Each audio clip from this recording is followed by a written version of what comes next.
Welcome. We read from St. Luke's Gospel today. That very day, the first day of the week, two of Jesus' disciples were going to a village 7 miles from Jerusalem called Emmaus, and they were conversing about all things that had occurred. And it happened that while they were conversing and debating, Jesus himself drew near and walked with them, but their eyes were prevented from recognizing him. And he asked them, "What are you discussing as you walk along?" They stopped, looking downcast.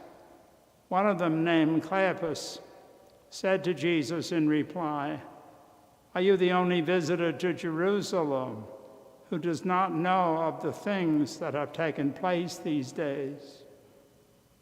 And Jesus replied to them, "What sort of things?"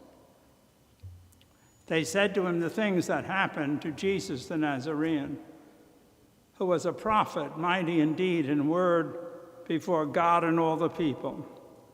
How our chief priests and rulers handed him over to a sentence of death and crucified him. But they were hoping that he would be the one to redeem Israel. And besides all this, it is now the third day since this took place. Some women from the group, however, have astounded us. They were at the tomb early in the morning and did not find his body. They came back and reported that they had indeed seen a vision of angels who announced that he was alive. That some of those with us went to the tomb and found things just as the women had described, but they did not see him. And he said to them, "Oh, how foolish you are, how slow of heart to believe all that the prophets spoke. Was it not necessary that the Christ should suffer these things and enter into his glory?" Then, beginning with Moses and all the prophets, Jesus interpreted to them what referred to him in the scriptures. And they approached the village to which they were going. He gave the impression that he was going on farther. But they urged him, "Stay with us, for it is nearly evening and the day is almost over." And so he went to stay with them. And it happened that while he was with them at table, he took bread, said the blessing, broke it, and gave it to them. With that, their eyes were opened, and they recognized Jesus, but he vanished from their sight. Then they said to each other, "Were not our hearts burning within us while he spoke to us on the way and opened the scriptures to us?" So they set out at once and returned to Jerusalem, where they found gathered together the 11 and those with them who were saying, "The Lord has truly been raised and has appeared to Simon." Thus the two recounted what had taken place on the way and how he was made known to them in the breaking of the bread. The Gospel of the Lord.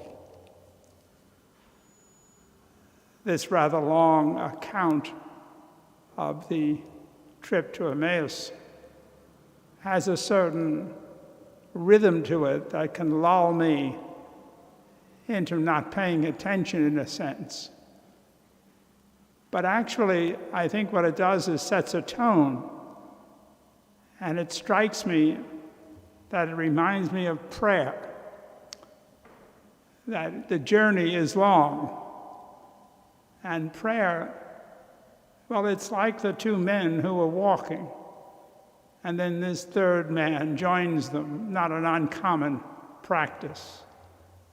And they recount to him what they were talking about. They were depressed, disappointed, confused. The one they had hoped and believed in was no longer. And then they were getting mixed signals. They couldn't make it all make sense. And they continue to walk with this man.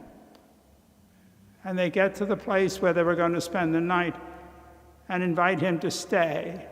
And he does. And then all of a sudden, he breaks bread, shares it with them. They recognize him, and he vanishes.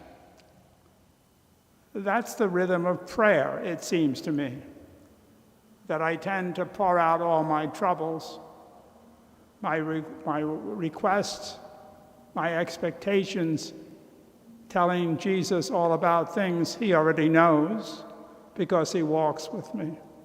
But I need to do it, and he understands that.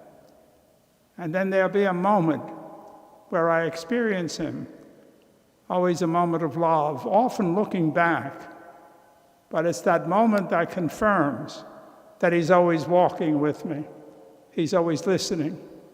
He's always affirming, always forgiving and compassionate. I need to stop and remember that. It's a long journey. Prayer is not so much for me, telling God what he already knows, but it's really about God speaking to me. And then those moments may seem infrequent, but they're real. And they challenge me, like the two men, to go and announce what I've heard, to preach the gospel.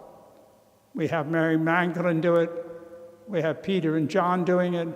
Now the two men whose name we don't know. But all of them are challenged like you and me to witness what we experience, to live our life as if we really do believe that we're not alone, that God is always with us. I hope you have a good day and continue to pray for one another. God bless.